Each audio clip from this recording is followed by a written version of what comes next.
அனைத்து ஆசிரியர் பெருமக்களுக்கு வணக்கம். இந்த வீடியோ நம்ம டிஇடி பேப்பர் 2க்கு உண்டான சைக்காலஜி கொஷின் தான் பார்த்துட்ருக்கோம். இந்த சைக்காலஜியை பொறுத்த வரைக்கும் உங்களுக்கு 10 யூனிட் இருக்குது. ஆல்ரெடி இது பேப்பர் 2க்கு உண்டான சைக்காலஜி. ஏற்கனவே 4 யூனிட்டுக்கு உண்டான ஒரு முக்கியமான கொஷின், ஒவ்வொரு யூனிட்டுக்கும் 50 கொஷின் பார்த்துருக்கோம். இந்த வீடியோவில் பார்த்திங்கன்னா 5வது யூனிட் இந்த இன்டெலிஜென்ஸ் அண்ட் க்ரியேட்டிவிட்டி, இதை பற்றின ஒரு 50 கொஷினை தான் இந்த வீடியோவில் பார்க்க போகிறோம். இந்த கொஷின் எல்லாமே பார்த்திங்கன்னா கொஞ்சம் முக்கியமான கொஷின் அப்படிங்கிறத எடுத்துகிட்ருக்கோம். ஸோ எக்ஸாம் பார்த்திங்கன்னா உங்களுக்கு ஜூலையில் எக்ஸாம் வரப்போகுது. அது இல்லாமல் இது ஒர்க்கிங் டீச்சர்ஸுக்கு, அதுக்கப்புறம் நார்மல் டிஇடிவி திரும்ப வரும், அதுக்கு உங்களுக்கு யூஸ் ஆகும் அப்படிங்கிற ஒரு இதில் நம்ம எடுத்திருக்கோம். வாங்க கொஷின் பார்ப்போம். இந்த யூனிட்டில் ஃபஸ்ட்டு பார்ட்டில் என்னென்ன பார்க்க போகிறோம் அப்படின்னு பார்த்தீங்கன்னா, நுண்ணறிவு, அதோட பொருள், வரையறைகள் மற்றும் வகைகள். கொஷினை பொறுத்த வரைக்கும் தமிழ், இங்கிலீஷ் ரெண்டுலேயுமே இருக்கும். ஸோ அதனால் நீங்கள் பார்த்துக்கலாம். இந்த ஃபஸ்ட் கொஷின், அருவமான சிந்தனையை மேற்கொள்ளும் திறன். அருவமான சிந்தனையை மேற்கொள்ளும் திறன் என்று நுண்ணறிவை வரையறுத்தவர் யார்? நுண்ணறிவு என்பது அருவமான சிந்தனையை மேற்கொள்ளும் திறன் என்று வரையறுத்தவர் டெர்மன். Option B. அடுத்து, மனிதர்களை புரிந்து கொள்வதற்கும் கையாளுவதற்குமான திறன் எந்த வகையான நுண்ணறிவை சார்ந்தது? சமூக நுண்ணறிவு, சோஷியல் இன்டெலிஜென்ஸ்.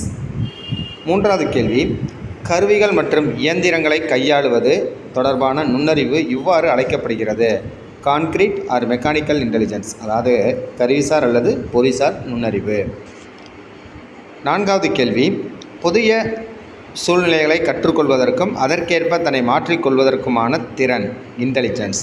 ஒரு புதிய சூழ்நிலைகளை கற்றுக்கொள்வது இல்லைனா அதற்கு ஏற்ற மாதிரி தன்னை மாற்றிக்கொள்வது இன்டெலிஜென்ஸ், நுண்ணறிவு. ஐந்தாவது கேள்வி, இஎல் தாண்டே நுண்ணறிவை எத்தனை வகைகளாக பிரிக்கிறார்? அதாவது பார்த்திங்கன்னா இஎல் தாண்டேங்கிறவர் நுண்ணறிவு எத்தனை வகையாக பிரிக்கிறார் அப்படின்னு பார்த்தீங்கன்னா 3 வகையாக பிரிக்கிறார். இந்த 3 வகை அப்ஸ்ட்ராக்ட், அதுக்கப்புறம் சோஷியல், அதுக்கப்புறம் கான்கிரீட், எப்படி ஒரு 3 வகையாக பிரிக்கிறார் தாண்டே நுண்ணறிவை. அடுத்து என்ன பார்க்க போகிறோம் அப்படின்னா, தியரிஸ் ஆஃப் இன்டெலிஜென்ஸ், நுண்ணறிவோட கோட்பாடுகள், அதை பற்றின கொஞ்சம் கொஷின். நுண்ணறிவின் இரு காரணி கோட்பாட்டை முன்மொழிந்தவர் யார்? 2 ஃபேக்டர் தியரி. இந்த 2 ஃபேக்டர் தியரினால யாருன்னா சார்லஸ் ஸ்பேர்மன் அவர் தான் பார்த்திங்கன்னா 2 ஃபேக்டர் தியரி, இரு காரணி கோட்பாடு. அடுத்து, ஸ்பேர்மனின் கோட்பாட்டில் ஜி காரணி என்பது எதை குறிக்கிறது? ஜி அப்படிங்கிறது ஜென்ரல் இன்டெலிஜென்ஸ், பொது நுண்ணறிவு. 8வது கேள்வி,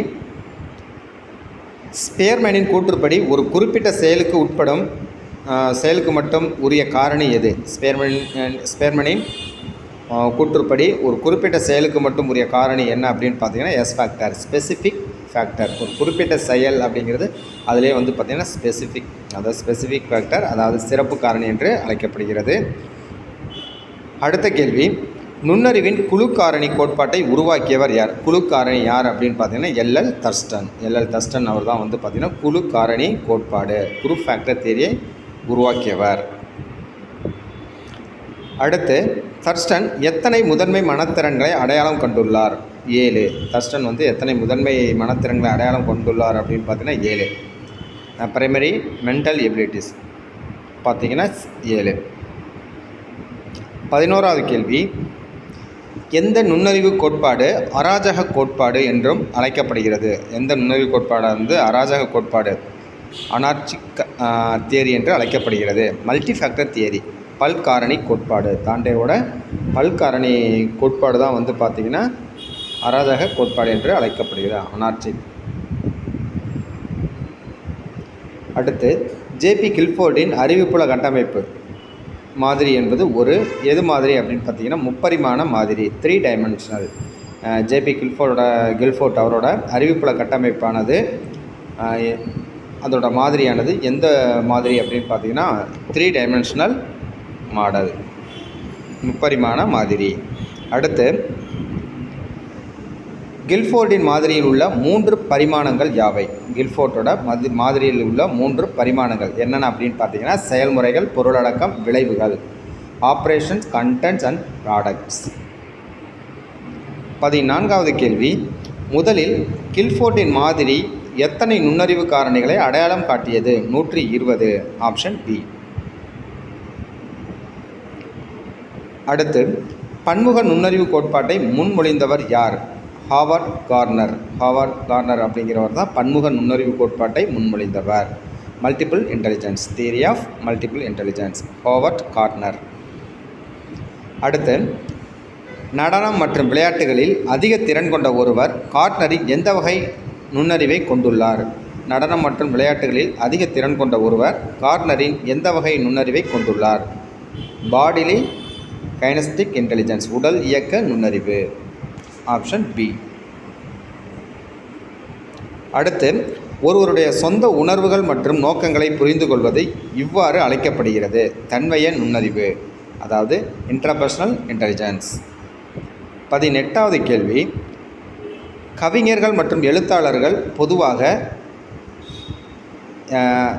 அதிக எந்த நுண்ணறிவை கொண்டுள்ளனர் அப்படின்னு பார்த்தீங்கன்னா மொழிசார் நுண்ணறிவு, மொழிசார் நுண்ணறிவு, ஆப்ஷன் சி. அடுத்து, மாலுமிகள் மற்றும் சிற்பிகளுக்கு அதிக எந்த நுண்ணறிவு தேவை? இடைவெளி நுண்ணறிவு, ஸ்பேஷியல் இன்டெலிஜென்ஸ். 20வது கேள்வி, எந்த கோட்பாடு ஒற்றை ஜி காரணி என்ற கருத்தை நிராகரிக்கிறது? பன்முக நுண்ணறிவு கோட்பாடு, மல்டிபிள் இன்டெலிஜென்ஸ் தியரி. அடுத்த டாபிக் வந்து பார்த்திங்கன்னா இன்டெலிஜென்ட் கோஷியன்ட், அதாவது ஐக்யூ, நுண்ணறிவு ஈவு மற்றும் மதிப்பீடு. இதை பார்க்க போகிறோம். நுண்ணறிவு ஈவு, அதாவது இன்டெலிஜென்ட் கோஷியன்ட் என்ற சொல்லை உருவாக்கியவர் யார் அப்படின்னு பார்த்தீங்கன்னா வில்லியம் ஸ்டர்ன் அப்படிங்கிறவர் தான் ஐக்யூ என்ற சொல்லை உருவாக்கியவர். அடுத்தது, நுண்ணறிவு ஈவை கணக்கிடுவதற்கான ஃபார்முலா என்ன அப்படின்னு பார்த்தீங்கன்னா MA/CA × 100, mental age divided by CA, மன வயது டிவைடட் பை கால வயது × 100, அதான் வந்து இதுக்குண்டான ஆன்சர்.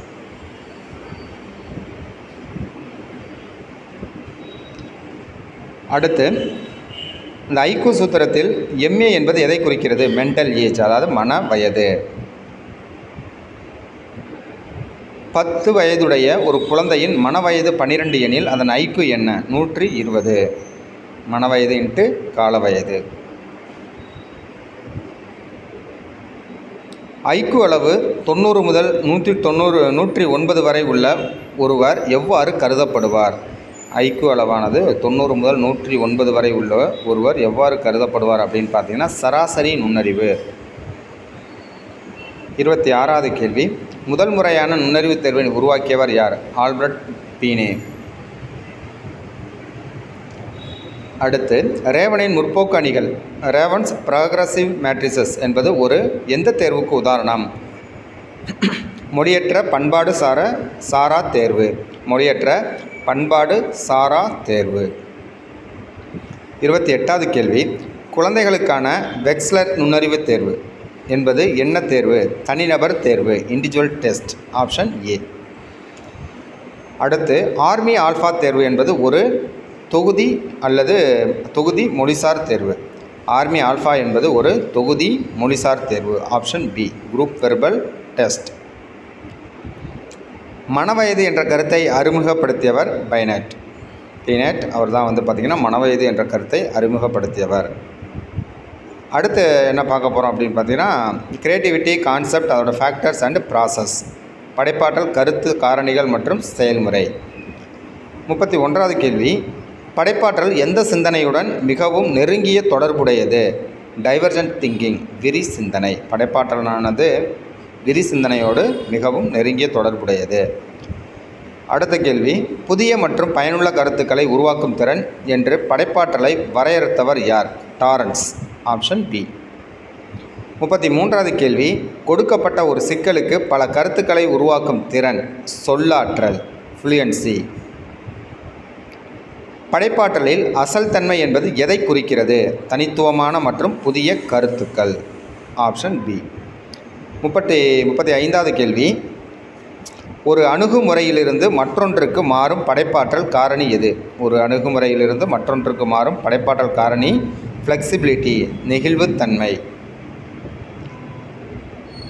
அடுத்த கேள்வி, கிரஹாம் வாலாஸ் படைப்பாற்றல் செயல்பாட்டில் எத்தனை நிலைகளை அடையாளம் கண்டுள்ளார்? கிரஹாம் வாலாஸ் படைப்பாற்றல் செயல்பாட்டில் எத்தனை நிலைகளை அடையாளம் கண்டுள்ளார்? 4 நிலைகளை அடையாளம் கண்டுள்ளார். கிரஹாம் வாலாஸ் அப்படிங்கிறவர் படைப்பாற்றல் செயல்பாடு, அதாவது பார்த்திங்கன்னா இப்போ கிரியேட்டிவ் ப்ராசஸ், அதில் வந்து பார்த்திங்கன்னா எத்தனை ஸ்டேஜை அடையாளம் கண்டுள்ளார் அப்படின்னு பார்த்தீங்கன்னா 4 ஸ்டேஜஸ், 4 நிலைகள். படைப்பாற்றல் செயல்பாட்டின் முதல் நிலை ஆயத்த நிலை, ப்ரிப்பரேஷன். படைப்பாற்றல் செயல்பாட்டின் முதல் நிலையானது ஆயத்த நிலை. ஒரு தீர்வின் திடீர் வெளிப்பாடு அல்லது யுரேகா தருணம் எந்த நிலையில் நிகழ்கிறது?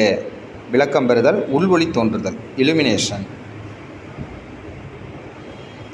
39வது கேள்வி, எந்த நிலையில் நபர் சிக்கலில் இருந்து விலகிச் செல்கிறார் ஆனால் ஆழ்மனம் அதில் வேலை செய்கிறது?